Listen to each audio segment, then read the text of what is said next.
আসসালামু আলাইকুম। কেমন আছেন সবাই? আশা করি সবাই ভালো আছেন। আল্লাহর রহমতে আমিও ভালো আছি। আল্লাহ তাআলা ভালো রাখছে, আলহামদুলিল্লাহ। তো ইদানিং অনেকেই ফোন দেন, অনেকেই মেসেজ করেন, যারা বাংলাদেশে আছেন, ছোটো ভাই বিরাদার, বড় বড় ভাইরা, আবার আত্মীয় স্বজন অনেকেই জিজ্ঞেন, তুই তো সৌদি আরব আছো, তো সৌদি আরব আইলে কেমন হইবে, কী বিষয় এলে ভালো হইবে, বা হ্যান তেন অনেক কিছু। তো তাদের জন্য কিছু বলতে চাই। তো যারা প্রথম যেটা বলতে চাই, যারা আসতে চান, অনেকের দ্বারা জিগেলে কইতে পারে যে ভাই অবস্থা ভালো নাই এর না। ভাই অবস্থা যদি ভালো না হয়, তো মানুষ হে আইসে কা, হে কী করে, হে আছে কা, হে বাড়ি যায় না কা। অতএব অবস্থা যে যেরকম প্রসেসের ভিতরে আইবে, ওই প্রসেস অনুসারে অবস্থা বোঝা যাবে, ঠিক আছে? এলো এক নম্বর। দুই নম্বর হলো গিয়া, আপনি যে কাজেই আসেন, যে কোনো কাজ, তো ওই যে কোনো কাজটা যদি আগে করে দেন তো আলহামদুলিল্লাহ ভালো। আর যদি নাও করে দেন, আপনারে যের মাধ্যমে আইতেছেন সে যে কাজের কথা বলছে, ওই কাজের নিম্নতম একটু হলো ধারণা, 2-1 মাসের ধারণা নিয়ে আইবেন, তাহলে আপনার জন্য সুবিধা হইবে। আর মানে চেষ্টা করবেন, যতটুকু চেষ্টা করবেন যে ভালো একটা প্রসেসের মাধ্যমে আসার, ঠিক আছে? কারণ মানুষ, ধরেন হয়তো বা ভালো একটা কাজে আসলে আপনার কিছু টাকা বেশি লাগতে পারে, ঠিক আছে, কিন্তু কিছু টাকা বেশি লাগলেও আপনার ওই জায়গায় আসা ভালো, যে জায়গায় প্রসেস ভালো, ঠিক আছে? কারণ আপনার ধরেন 6 মাস কাজ করলেন, কিছু বেতন বাড়লো, আবার 1 বছর কাজ করলেন, অল্প অল্প অল্প বাড়ো, বেশি বার দরকার নেই।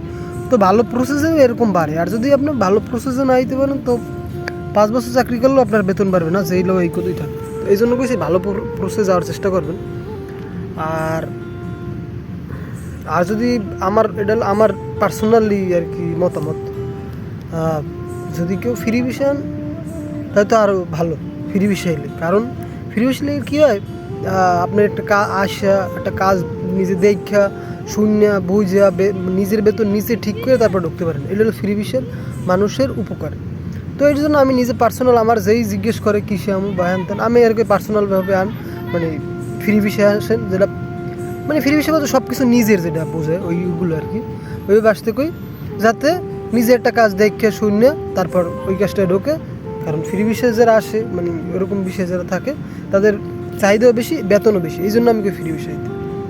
তো আর একটা হলো লাস্ট যেটা বলতে চাই, এটা কথা বল ভাই, অবশ্যই একা থাকা শিখিয়েবেন, অবশ্যই একা থাকা শিখিয়েবেন। কারণ এই প্রবাসে আপনি যখন আসবেন, পরিবার, পরিজন, মানে এই দেশ, সব কিছু, মানে যত কাছে, মানে 25টা ধরেন, কেউ 18 বছর বয়সে আন, কেউ 20 বছর, কেউ 25 বছর, কেউ 30 বছর, যে কয় বছর পরে আসেন, ওই কয় বছরের মায়া থেকে যায় দেশে, ওই কয় বছরের স্মৃতি থেকে যায় দেশে মানুষের সাথে।